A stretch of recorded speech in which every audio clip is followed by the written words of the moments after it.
जैसा कि आपने बहुत कई वीडियो देखे होंगे जिसमें अनीस को हरदोई 2 बार ले गया, हॉस्पिटल में एडमिट कराया, उनको लखनऊ रेफ़र किया गया, फिर उनकी बीवी नहीं ले जा सकी और वो फिर घर वापस आ गया था। फिर उसके बाद लखनऊ ले गए, चरक हॉस्पिटल में कुछ समस्याएं आई, फिर उसके बाद फिर वहाँ से उनको फिर लेकर वापस आना पड़ा।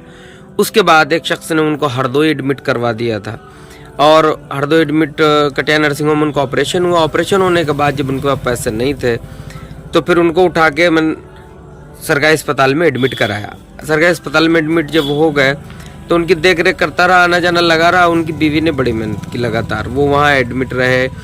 फिर बहुत दिक्कतें हो रही थी, फिर धीरे धीरे वो ठीक होने लगे, कुछ उन्हें आराम मिली और वो सही से होने लगे। उसके बाद डॉक्टर्स ने कहा आप लखनऊ ले जाइए। लखनऊ ले जाने की कंडीशन उनके परिवार में साथ में खड़ा नहीं था, न भाई न बाप न बहन, कोई साथ में नहीं वहाँ पे। ओनली सिर्फ उनकी बीवी थी और वही वहाँ पे थी। बच्चे भी छोटे छोटे थे तो बड़ा मुश्किल हो रहा था। फिलहाल हरदोई के एक पत्रकार हैं, उन्होंने काफ़ी मदद की और बहुत सारे पूरे स्टाफ की, मैं हरदोई के स्टाफ की बात करूँ सरकारी अस्पताल की, उन्होंने बहुत ही ज़्यादा हेल्प की, जितनी होनी चाहिए उससे ज़्यादा भी मदद की और मैं उनका शुक्र अदा करता हूँ। लेकिन मैं आपको बता दूँ कि उनका जो ऑपरेशन हुआ था वो पेट से पस बाहर निकाला गया था। तो पस तो निकल गया था लेकिन उसके बाद से थोड़ा थोड़ा उधर से टॉयलेट आने लगा था। तो डॉक्टर ने बोला था कि उनका हम ऑपरेशन करेंगे, उस देखेंगे कहाँ से आ रहा है और उसको वहाँ से बंद करेंगे। ये बात डॉक्टर ने कही थी, लेकिन फिर हुआ ये कि डॉक्टर ने ऑपरेशन थिएटर तक उन्हें ले गए तो उन्होंने मना कर दिया, मैं ऑपरेशन नहीं कराऊंगा। फिर उसके बाद मैं फिर हरदोई पहुंचा, जबकि लगातार मैं जा ही रहा था। दूसरे तीसरे दिन मैं जा रहा था, पता कर रहा था कोई समस्या तो नहीं। फ़ोन भी दिन में 2-4 बार बात कर रहा था और बहुत सारे लोगों ने हेल्प की, उनका बहुत बहुत शुक्रिया। तो फिर 1-1.5 घंटा हमारे साथ वाजिद साथ में थे। जब मैं गया था हरदोई से वाजिद वहाँ मिल गया, तो वाजिद भी साथ में था।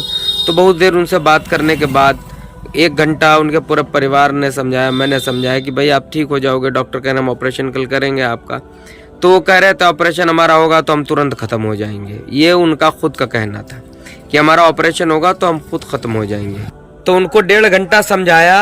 उनको ब्लड की आवश्यकता थी। डॉक्टर ने कहा बॉडी में अब 6 यूनिट ब्लड है, 2 यूनिट आवश्यकता है। 2 यूनिट ब्लड स्टाफ के सपोर्ट के साथ वहाँ हमारे भाई भी हरदोई अस्पताल में आए, उन्होंने भी हेल्प की और बहुत सारे लोगों ने मदद करके हम सब ने कोशिश किया 2 यूनिट ब्लड उनको अरेंज करा दिया।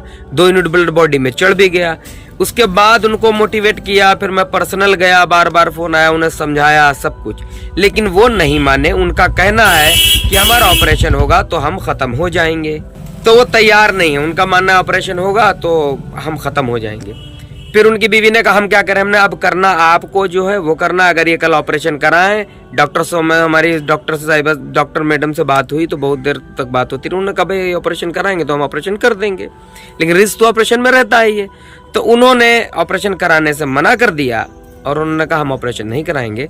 फिर मैंने उनसे कह दिया अब जो मर्जी वो समझो। मैं चला आया घर वापस और जो लोगों ने मुझे जो भी पैसे 100-200 रुपए दिए थे मैंने उनको दे दिए।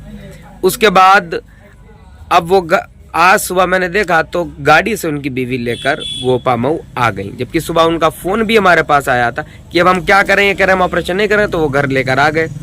अब वो घर आ गए हैं और उनकी सिचुएशन ठीक नहीं है। मतलब उन्होंने अपना फैसला खुद किया है, उनकी समस्याएं उनके साथ हैं।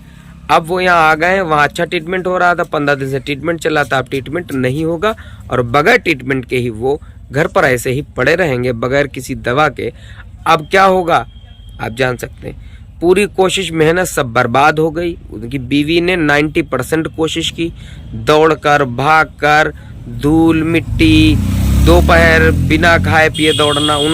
हमने तो कोशिश की जो हमने की, लेकिन उनकी बीवी की बहुत उसमें मेहनत जुड़ी हुई थी, लेकिन वो जाहिलपन में वापस चले आए। अब अल्लाह भरोसे वैसे ही थे वो, अब फिर और अल्लाह भरोसे।